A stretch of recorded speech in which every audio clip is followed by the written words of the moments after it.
যোগে কেনেকৈ গাড়ীৰ ওনাৰশ্বিপ ট্ৰেন্সফাৰ কৰিব পাৰিব ইয়াৰ ফুল প্ৰচেছ মই এইটো ভিডিঅ'ত দেখুৱাম। আপোনালোকে ভিডিঅ'টো শেষলৈকে চাওক। গাড়ীৰ ওনাৰশ্বিপ ট্ৰেন্সফাৰ কৰাৰ বাবে আপোনাৰ পৰিবহণ অফিচিয়েলি ৱেবছাইটত আহিব লাগিব আৰু এইটো পেজৰ লিংক মই ভিডিঅ' ডিছক্ৰিপশ্যনত দি থৈছোঁ। তাত গৈ আপোনালোকে এইটো পেজত আহিব পাৰে। অলপ তলফালে আহিব, ইয়াত চাওক দিয়া হৈ আছে ভিকেল ৰেজিষ্ট্ৰেশ্যন, ইয়াত ক্লিক কৰি দিব। যেতিয়া ইয়াত ক্লিক কৰি দিব তেতিয়া আপোনাৰ সন্মুখত এনেকুৱা পেজ আহিব। ইয়াৰ পৰা ষ্টেটটো সিলেক্ট কৰি দিব। যেতিয়া ষ্টেটটো সিলেক্ট কৰি দিব আপোনাৰ সন্মুখত এনেকুৱা পেজ আহিব। ইয়াত চাওক দিয়া হৈ আছে ভিকেল ৰেজিষ্ট্ৰেশ্যন নং, ইয়াত ক্লিক কৰি দিব আৰু ইয়াত গাড়ীৰ ৰেজিষ্ট্ৰেশ্যন নম্বৰটো বহুৱাই দিব। তাৰপিছত প্ৰচেছত ক্লিক কৰি দিব। যেতিয়া প্ৰচেছত ক্লিক কৰি দিব তেতিয়া আপোনাৰ সন্মুখত এনেকুৱা পেজ আহিব। ইয়াত 8টা সাৰ্ভিস দিয়া হৈ আছে। আপুনি এই 8টা সাৰ্ভিসৰ বাবে অনলাইন এপ্লিকেশ্যন কৰিব পাৰিব। যদি এইকেইটা সাৰ্ভিসৰ অনলাইন আপুনি আধাৰ KYC ৰে কৰে তেনেহলে RTO অফিসত যাব নালাগে। তাৰপিছত ইয়াত ওকেত ক্লিক কৰি দিব।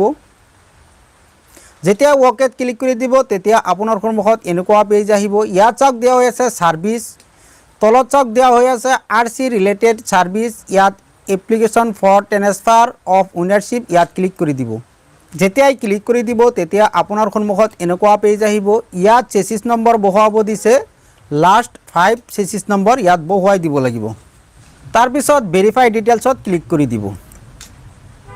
যেতিয়াই ক্লিক কৰি দিব তেতিয়া আপোনাৰ সন্মুখত এনেকুৱা পেজ আহিব। অলপ তলফালে আহিব, ইয়াত চাওক দুটা অপশ্যন দিয়া হৈ আছে। এটা হ'ল ইউজ মোবাইল নম্বৰ OTP আৰু এটা হ'ল ইউজ আধাৰ। যেহেতু আমি RTO অফিসত নোযোৱাকৈ গাড়ী ট্ৰেন্সফাৰ কৰিব বিচাৰি আছোঁ, সেইকাৰণে আমাৰ ইউজ আধাৰটো সিলেক্ট কৰি দিব লাগিব।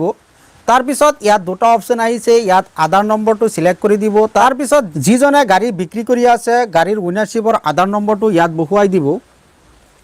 তাৰপিছত এইটো বক্সত টিক চিন লগাই দিব। তাৰপিছত অলপ তলফালে আহিব, ইয়াত গেট OTPত ক্লিক কৰি দিব। যেতিয়াই গেট OTPত ক্লিক কৰি দিব আপোনাৰ আধাৰ কাৰ্ডৰ যিটো মোবাইল নম্বৰ ৰেজিষ্টাৰ আছে সেইটো মোবাইল নম্বৰত এটা OTP পঠিয়াব। OTPটো ইয়াত বহুৱাই দিব। এইটো OTP আপোনাৰ মোবাইল নম্বৰতো পঠিয়াব পাৰে বা যদি আপোনাৰ ইমেইল ID আধাৰ কাৰ্ডৰ লগত লিংক থাকে ইমেইল IDটো পঠিয়াব পাৰে। যেহেতু মোৰ OTPটো ইমেইল IDত পঠিয়াইছে, ইয়াৰ পৰা মই লৈছোঁ। তাৰপিছত ভেলিড OTPত ক্লিক কৰি দিব। যেতিয়াই ভেলিড OTPত ক্লিক কৰি দিব তেতিয়া আপোনাৰ সন্মুখত এনেকুৱা পেজ খোল খাব। ইয়াত চাওক দিয়া হৈ আছে ট্ৰেন্সফাৰ অফ ওনাৰশ্বিপ, ইয়াত টিক চিন লগাই দিব। তাৰপিছত অলপ তলফালে আহিব, ইয়াত চাওক দিয়া হৈ আছে ট্ৰেন্সফাৰ বায়াৰ ডিটেইলছ, যিজনে গাড়ীটো কিনিছে তেখেতৰ ডিটেইলছটো ইয়াত দিব লাগে। ইয়াত ক্লিক কৰি দিব। তিনিটা অপশ্যন আহিব। যেহেতু আপুনি গাড়ীটো চেল কৰি আছে, এই চেলটোত সিলেক্ট হৈ আছে, এনেকৈ ৰাখি দিব। তাৰপিছত নিউ উইনাৰ চিৰিয়াল, এইটো গাড়ীৰ দ্বিতীয় নম্বৰ উইনাৰ হ'ব তেখেত। তাৰপিছত নিউ উইনাৰ নেম, ইয়াত নেমটো লিখি দিব লাগিব। আধাৰ কাৰ্ডত যেনেকৈ নামটো আছে, যিজনে গাড়ীটো কিনি আছে তেখেতৰ আধাৰ কাৰ্ডত যেনেকৈ নাম লিখা আছে সেম তেনেকৈ ইয়াত নামটো বহুৱাই দিব। তাৰপিছত ইয়াত ওনাৰশ্বিপ টাইপ, ইয়াত ইণ্ডিভিজুৱেলটো সিলেক্ট কৰি দিব। তাৰপিছত ইয়াত দেউতাকৰ নামটো লিখি দিব। তাৰপিছত নিউ উইনাৰ কেটাগৰীটো ইয়াৰ পৰা সিলেক্ট কৰি দিব। তাৰপিছত কিমান টকাত গাড়ী বিক্ৰী কৰিছে এমাউণ্টটো ইয়াত বহুৱাই দিব। তাৰপিছত যি তাৰিখে গাড়ীটো বিক্ৰী কৰিছে তাৰিখটো ইয়াৰ পৰা বহুৱাই দিব। তাৰপিছত নিউ উইনাৰ বায়াৰ মোবাইল নং, ইয়াত যিজনৰ তাত গাড়ীটো বিক্ৰী কৰিছে তেখেতৰ মোবাইল নম্বৰটো ইয়াত বহুৱাই দিব। তাৰপিছত ইয়াত দিয়া হৈ আছে এড নমিনি ডিটেইলছ, যদি আপুনি নমিনি ডিটেইলছ দিব খোজে তেনেহ'লে ইয়েছত ক্লিক কৰি দিব পাৰে, নহ'লে ইয়াত নোট ৰাখি দিব। তাৰপিছত এণ্টাৰ আধাৰ ডিটেইলছ বায়াৰ, যিজনৰ তাত গাড়ী বিক্ৰী কৰি আছে তেখেতৰ আধাৰ ডিটেইলছটো ইয়াত বহুৱাব লাগিব। ইয়াৰ বাবে ইয়াত আধাৰ নম্বৰত সিলেক্ট কৰি দিব। তাৰপিছত ইয়াত আধাৰ নম্বৰটো বহুৱাই দিব। তাৰপিছত এইটো বক্সত টিক চিন লগাই দিব। তাৰপিছত গেট OTPত ক্লিক কৰি দিব। যেতিয়া গেট OTPত ক্লিক কৰি দিব তেতিয়া যিটো আধাৰ নম্বৰ বহুৱাইছে এইটো আধাৰ কাৰ্ডত যিটো মোবাইল নম্বৰ ৰেজিষ্ট্ৰেশ্যন আছে সেইটো মোবাইল নম্বৰত এটা OTP পঠিয়াব। OTPটো ইয়াত বহুৱাই দিব। তাৰপিছত ভেলিড OTPত ক্লিক কৰি দিব। যেতিয়া ভেলিড OTPত ক্লিক কৰি দিব তেতিয়া ইয়াত চাওক লিখা দেখুৱাইছে আধাৰ ভেলিডেশ্যন সাকসেসফুলি। তাৰপিছত অলপ তলফালে আহিব, ইয়াত চাওক দিয়া হৈ আছে এড্ৰেছ ডিটেইলছ, যিজনৰ তাত গাড়ীটো বিক্ৰী কৰি আছে তেখেতৰ পাৰ্মানেণ্ট এড্ৰেছটো ইয়াত বহুৱাই দিব লাগিব।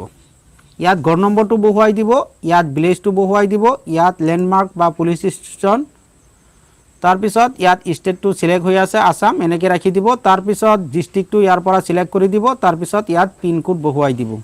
তাৰপিছত অলপ তলফালে আহিব, ইয়াত ইঞ্চুৰেঞ্চ ডিটেইলছ, গাড়ীৰ যিটো ইঞ্চুৰেঞ্চ আছে এনেকৈ থাকিব। গাড়ী ট্ৰেন্সফাৰ কৰিবলৈ হ'লে আপোনাৰ ইঞ্চুৰেঞ্চ কাগজ পাতি গাড়ী সব ঠিক থাকিব লাগিব। ফিজ পেনেল, এইটো আপোনাৰ ট্ৰেন্সফাৰ কৰাৰ বাবে এটা ফিজ দিব লাগিব। টোটেল পেমেণ্টটো হ'ল আপোনাৰ 225 টকা।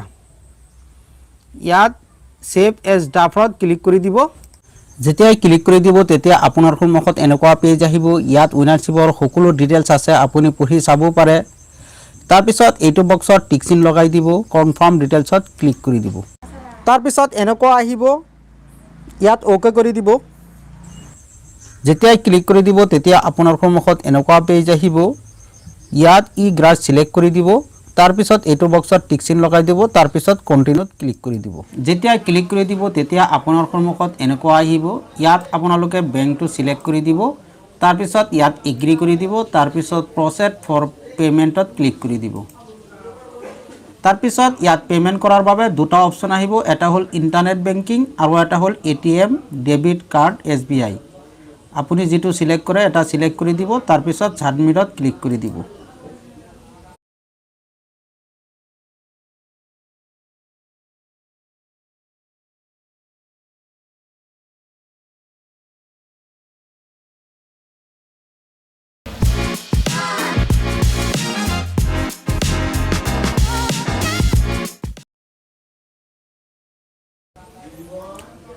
তাৰপিছত ইয়াত একাউণ্ট নম্বৰটো বহুৱাই দিব। তাৰপিছত এই কেপচাৰটো ইয়াত বহুৱাই দিব। তাৰপিছত প্ৰচেছত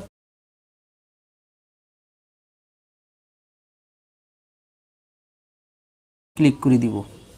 যেতিয়াই প্ৰচেছত ক্লিক কৰি দিব আপোনাৰ মোবাইলত এটা OTP পঠিয়াব।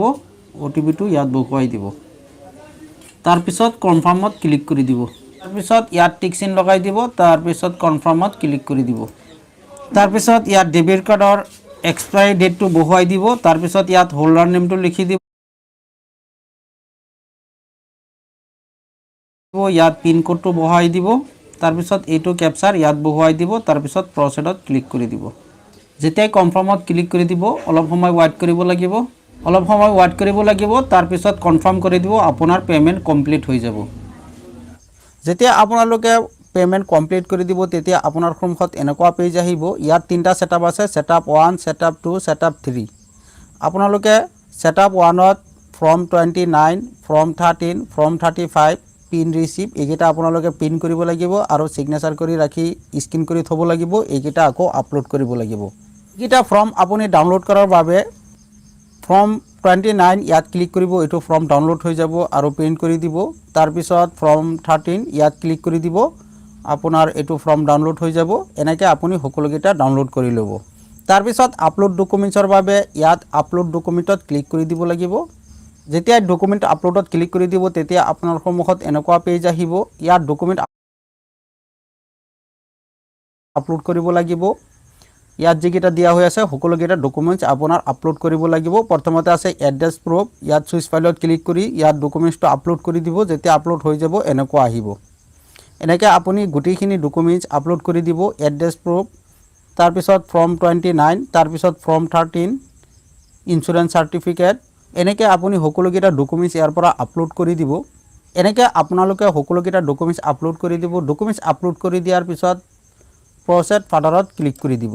যেতিয়াই প্ৰচেছ ফাৰ্ডাৰত ক্লিক কৰি দিব তেতিয়া আপোনাৰ সন্মুখত এনেকুৱা আহিব। আপোনালোকে ইয়াত ফাইনেল ছাবমিটত ক্লিক কৰি দিব। যেতিয়াই ফাইনেল ছাবমিটত ক্লিক কৰি দিব আপোনাৰ সন্মুখত এনেকুৱা চাওক, ফাইনেল ছাবমিট সাকসেসফুলি লেখা দেখুৱাইছে। আপোনাৰ এপ্লিকেশ্যন কমপ্লিট হৈ গ'ল। আপুনি যদি আকৌ ষ্টেটাছ চেক কৰিব বিচাৰে ইয়াত ষ্টেটাছত ক্লিক কৰি আপোনালোকে এইটো ষ্টেটাছ চেক কৰিব পাৰে। এনেকৈ আপোনালোকে ঘৰত বহি বহি গাড়ী উইনাৰ ট্ৰেন্সফাৰ কৰিব পাৰে। যদি ভিডিঅ'টো ভাল লাগে লাইক কৰিব, শ্বেয়াৰ কৰিব আৰু যদি কিবা